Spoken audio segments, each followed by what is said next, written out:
everyone. I'm Rebecka Eggers, the Dream Midwife and the creator of the Passion Path and all the related Passion Path programs.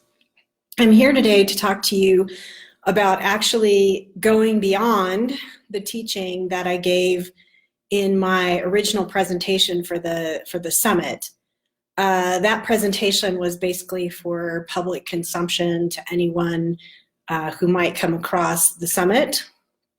So I did not include in that presentation ways that, perhaps unorthodox ways, that you could move beyond the dilemma that I outlined regarding avoidant versus anxious attachment styles.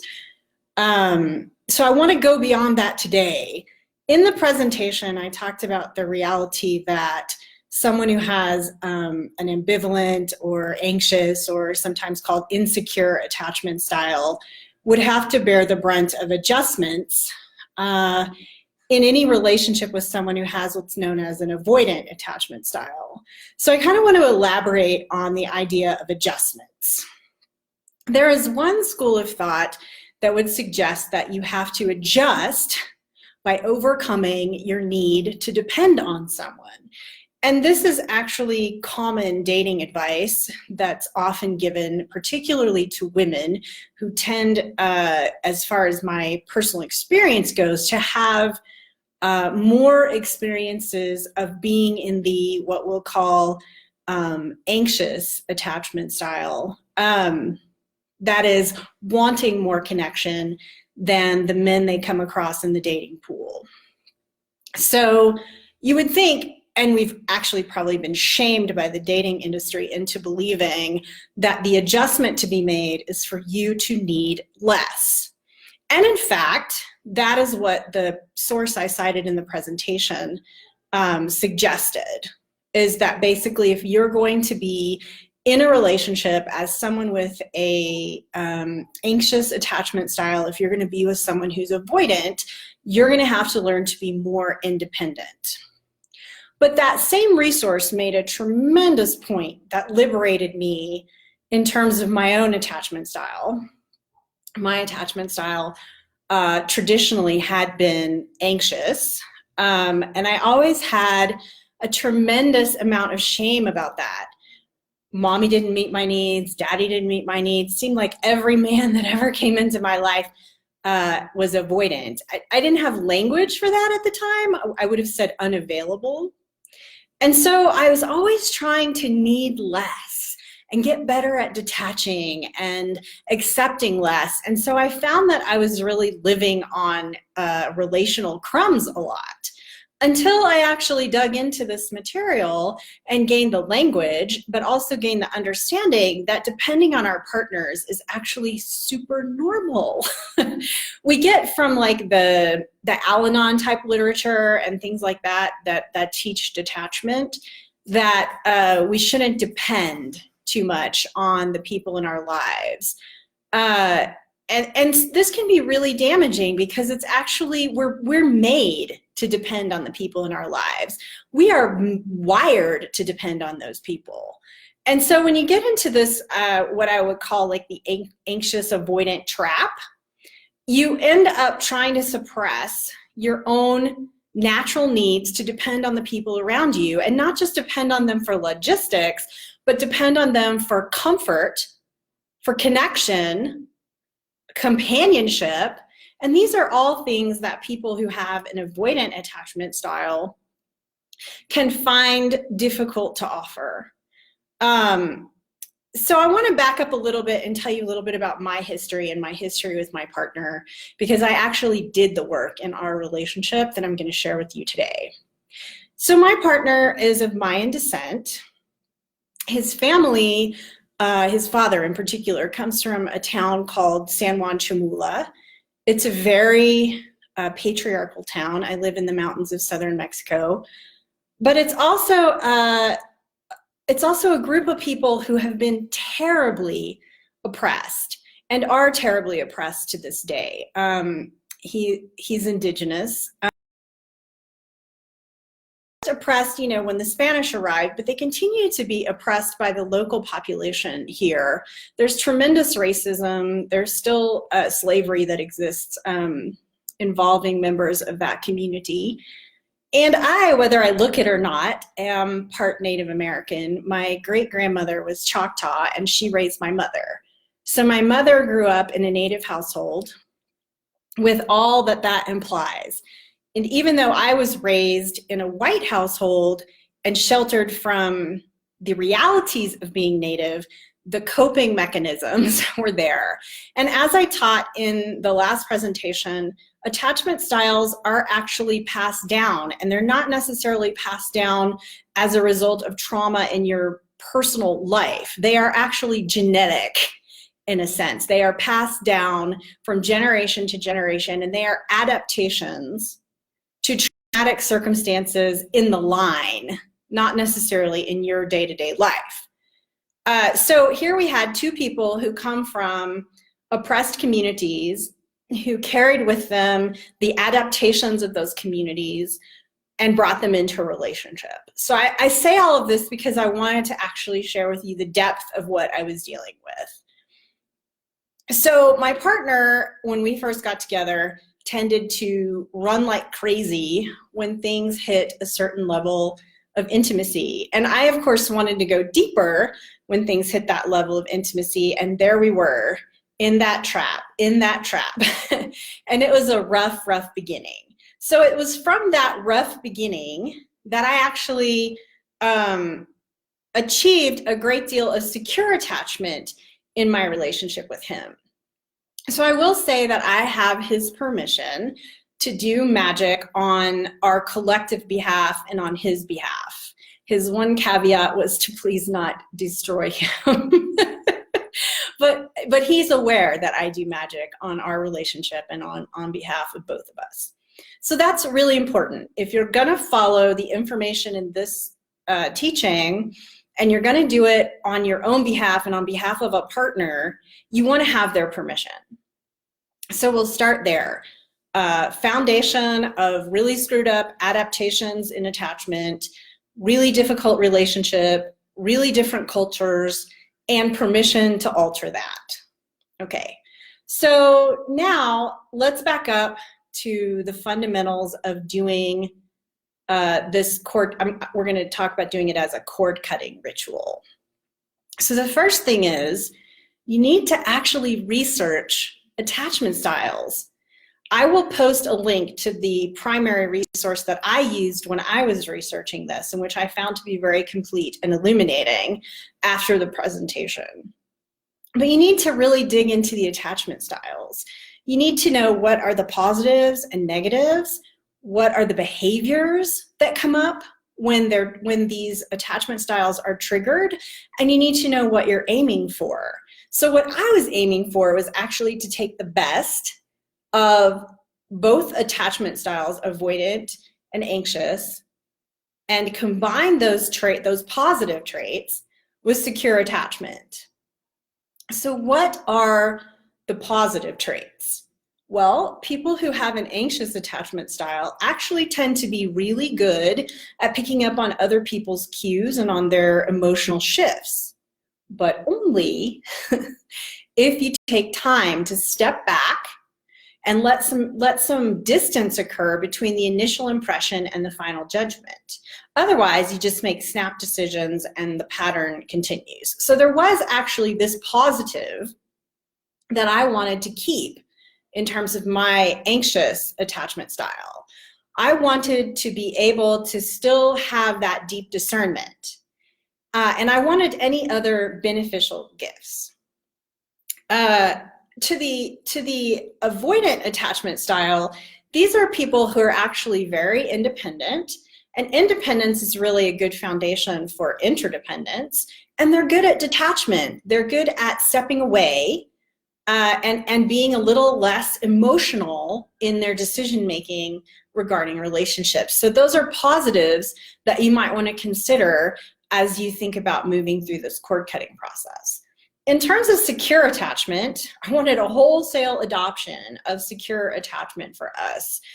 And in particular, I wanted from secure attachment the idea that both people expect to have their needs met and both people expect to meet the other person's needs. So this was the foundation for the ritual that I performed. Again, it was a cord cutting. So I want to talk a little bit about cord cutting itself. I'm just checking my notes. So the first thing about cord cuttings is a lot of people go straight for severing unhealthy relationships. And I actually think that many times you are best served by severing patterns rather than severing relationships.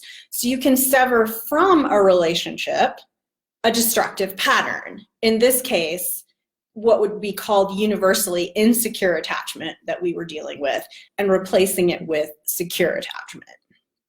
So that's the objective of the ritual that I did.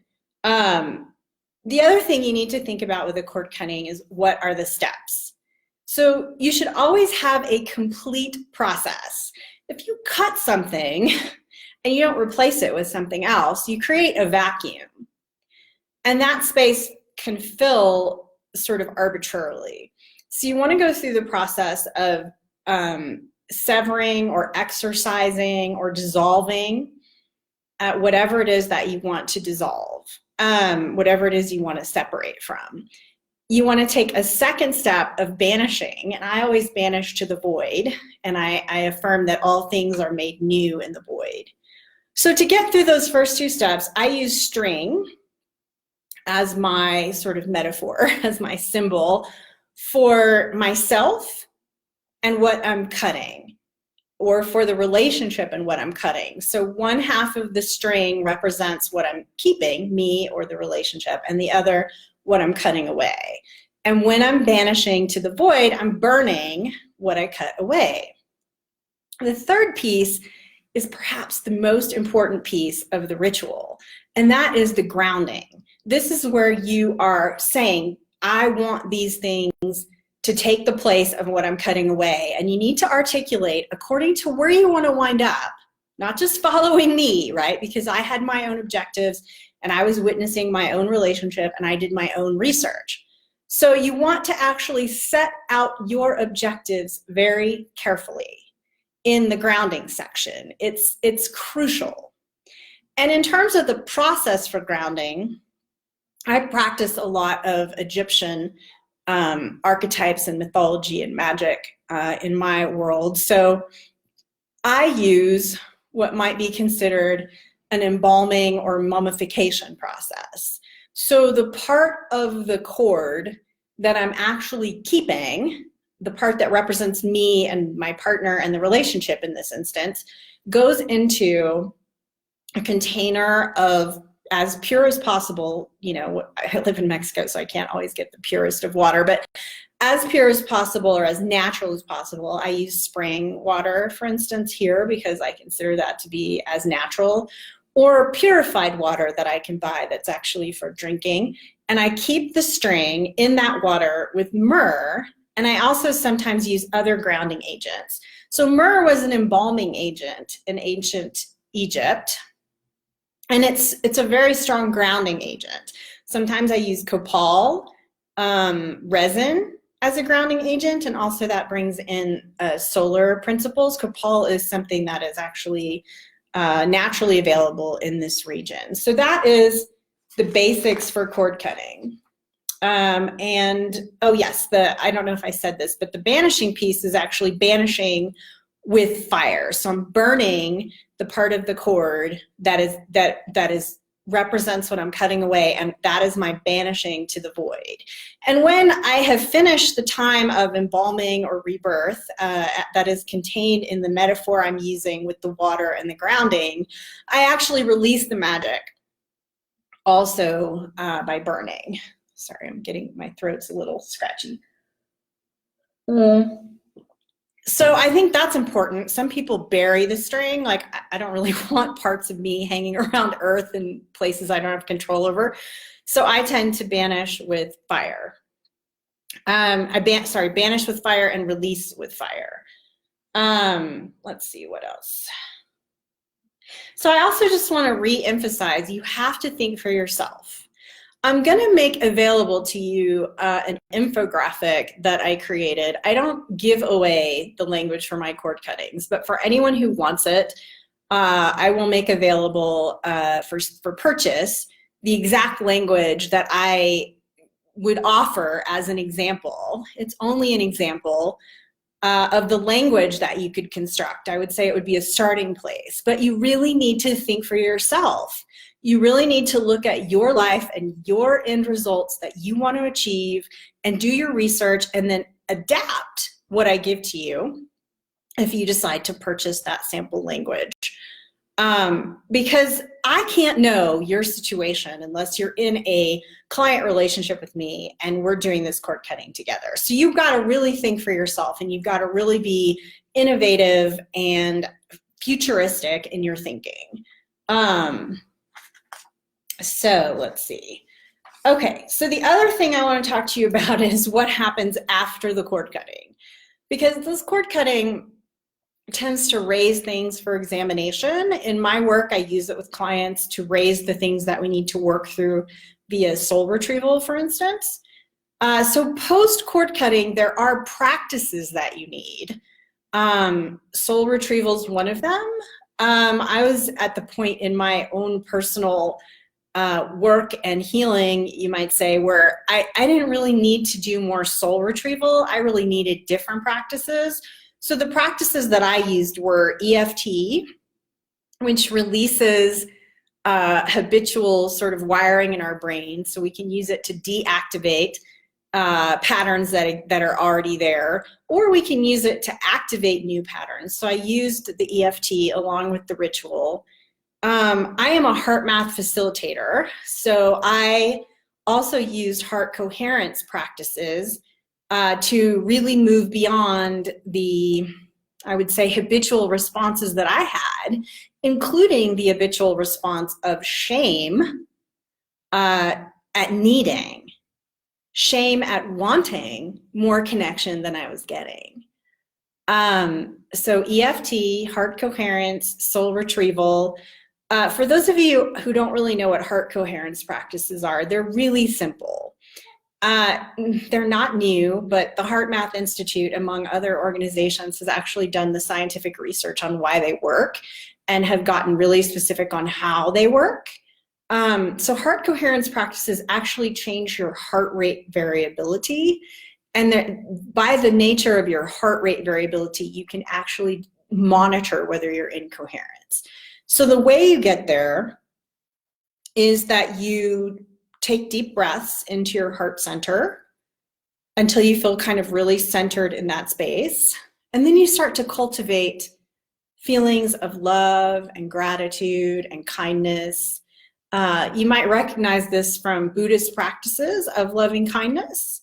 In those practices that I'm familiar with, you actually breathe in the suffering and breathe out relief. This is a little bit different. You're just generating those positive emotions. And generating those positive emotions have very, very powerful impact on your physiology, on your brain, on your emotions. And when you finally have generated those positive feelings, you can send them out into the world, or in this case, I sent them to my partner a lot.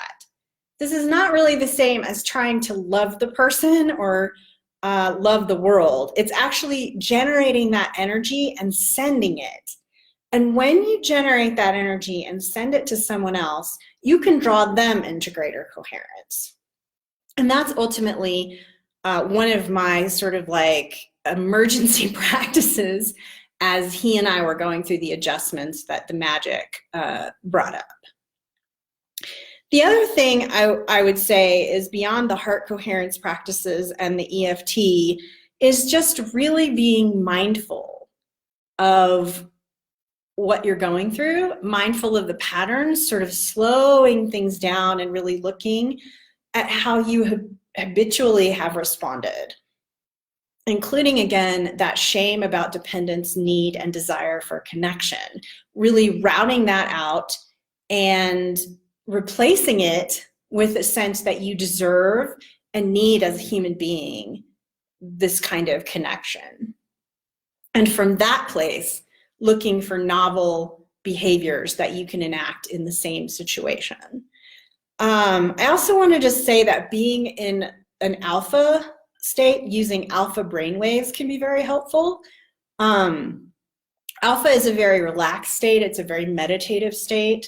It can really help you when you get into what are called high beta brainwaves. These are the brainwaves associated with trauma. And those high beta brainwaves will come up whether you are anxious or avoidant doing this work when you get into fear. And when you're in high beta brainwaves, you can't think straight. You really get into what the research calls activating strategies for your particular attachment style. So choosing to get out of high beta and move into alpha before deciding. So this is that space that you can take if you're someone who has the anxious attachment style and you're really perceptive at picking up other people's cues and changes in emotion. The space that you can take before final judgment and action is actually to move into alpha brainwaves, to come out of high beta, so that you're deciding from a place of coherence, because coherence is the foundation of secure attachment, in my opinion. So I guess that's really pretty much everything I had to offer you guys today. We've gone through the importance of dependence. We've gone through the basics of cord cutting. We've gone through some of the things you need to think through as you're doing the cord cutting. We've gone over research. I'll be providing you with a resource. And I've given you practices that are important for you to consider in the post-cord cutting period. And again, those are soul retrieval, EFT, heart coherence practices, and using strategically alpha brainwaves and coherence before making decisions. Does anyone have any questions? I can see that Lorna, Catherine, and Megan joined, but I don't see any questions or comments. So if there's nothing else that you want to throw out there, we'll just bring this training to a conclusion. This was awesome. I was really excited to bring this to you and to go beyond what I would consider the public teaching, the very sort of muggle teaching that I put out in the basic presentation, and to really revise what it means to adjust and make adjustments in a relationship, to go beyond the idea that adjusting in the relationship really has to do with you accepting less if you're anxious, or you accepting discomfort if you're avoidant. So as for the delay in this presentation, I just want to take kind of a celebratory moment. I had a chance this morning to go back to bed and spend some time with my partner. That's the juicy detail. And to really enjoy a moment together after both of us worked the entire weekend.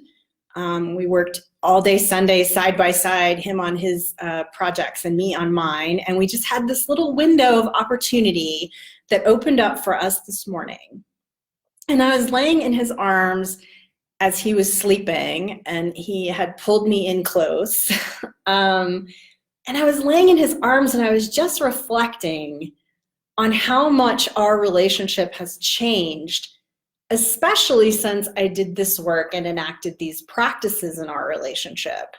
And after we had our time of going back to bed together this morning, and that really beautiful time of just being, he was sleeping and holding me, and I was just feeling so loved, as we got up and got our day moving, which threw both of our schedules completely off. He was leaving to go off to work and saying to me on his way between our door and the front door to the building, "I love you." And me realizing in that moment, wow, that is such a change, because it used to be when he was moving between our door and the front door of the building, I was saying, "I love you." And I was saying it with this desperate hunger to hear him say it back. And now it's just the most natural thing in the world for us to appreciate together the love and security that we have created. And it has been a lot of hard work, and I'm not going to say magic did it all, because magic can only bring up windows of opportunity. It can only bring up awareness. My cord cuttings are about raising the demons so you can look them in the face and raising the opportunities to shift. But wow, in the time since I did this cord cutting for us, we have made a massive transition. And I feel like we have achieved that secure attachment that I was longing for. And my need and desire for connection is met by his need and desire for connection. And we have created together such a beautiful space. Two people coming from very different backgrounds, two people with traumatized lineage, two people with adaptive strategies that were destroying our ability to have our actual needs met, finally came together in peace and tranquility and shared purpose and a shared future. And I just wanted to share that juicy bit with you here at the end and invite you to reach out to me if you want my sample language, or if you want to work with me to get to this place in your relationship. And I want to thank you guys for your time and attention today. Many blessings of love and secure attachment.